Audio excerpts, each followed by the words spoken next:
அஸ்ஸலாமு அலைக்கும் வரஹமத்துல்லாஹி வபரகாத்து. அன்பிக்கினிய சகோதர சகோதரிகளே, இது ஈமான் எனும் இறை நம்பிக்கை பாகம் 29 தௌஹீதும் சிர்க்கும் என்ற பாடத்தில் பாகம் 2.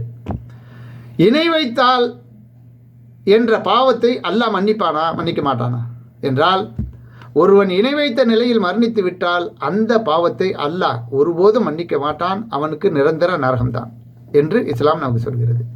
தனக்கு இணை கேட்கப்படுவதை அல்லாஹ் மன்னிக்க மாட்டான், அதற்கு கீழ்நிலையில் உள்ள பாவத்தை தான் நாடியோருக்கு மன்னிப்பான். அல்லாஹ்வுக்கு இணை கற்பிப்பவர் மிகப்பெரிய பாவத்தையே கற்பனை செய்து விட்டார்கள் என்று 4வது அத்தியாயம் 48வது வசனத்தில் அல்லாஹ் சொல்லி காட்டுகிறான். மேலும் இணை வைத்தால் நிரந்தர நரகமா என்று கேட்டீர்களே, ஆனால் கண்டிப்பாக ஆமாம். இணை கற்பித்தல் பாவத்தை செய்தவருக்கு மறுமையில் நிரந்தர நரகம்தான் தண்டனை. இதை பற்றி அல்லாஹ் சொல்லி காட்டும் போது, அல்லாஹ்வுக்கு இணை கற்பிப்போருக்கு சொர்க்கத்தை அல்லாஹ் ஹராமாக்கி விட்டான், அவர்கள் சென்றடைய இடம் நரகம்தான். இது போன்ற அநீதி இழைத்தோருக்கு எந்த உதவியாளர்களும் இல்லை என்று 5வது அத்தியாயம் 72வது வசனத்தில் அல்லாஹ் சொல்லி காட்டுகிறான். மேலும் இணை கற்பிப்பவர் நல்லறங்கள் செய்தால் அல்லாஹ் அதை ஏற்றுக்கொள்வானா என்றால், ஒருவர் இணை வைத்த நிலையில் நல்லறங்கள் செய்தால் அதனை அல்லாஹ் ஏற்றுக்கொள்ள மாட்டான். அவருடைய நல்லறங்கள் யாவும் அழிந்து நாசமாகிவிடும். இதை பற்றி அல்லாஹ் சொல்லும் பொழுது, நீர் இணை கற்பித்தால் உமது நல்லறங்கள் அழிந்து விடும் என்று 39வது அத்தியாயம் 65வது வசனத்தில் அல்லாஹ் சொல்லி காட்டுகிறான்.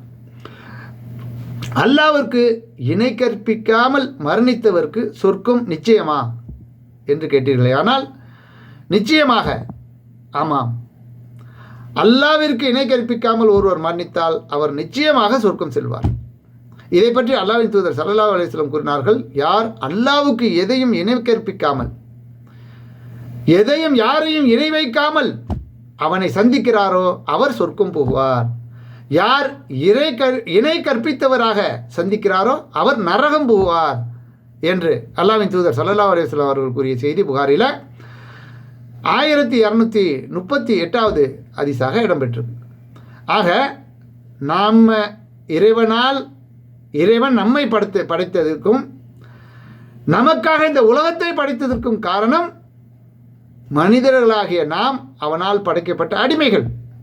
அப்படிப்பட்ட அந்த அடிமைகள் அல்லாஹ்வை எந்த நேரமும் புகழ்ந்து போற்றிக்கொண்டே இருக்க வேண்டும்.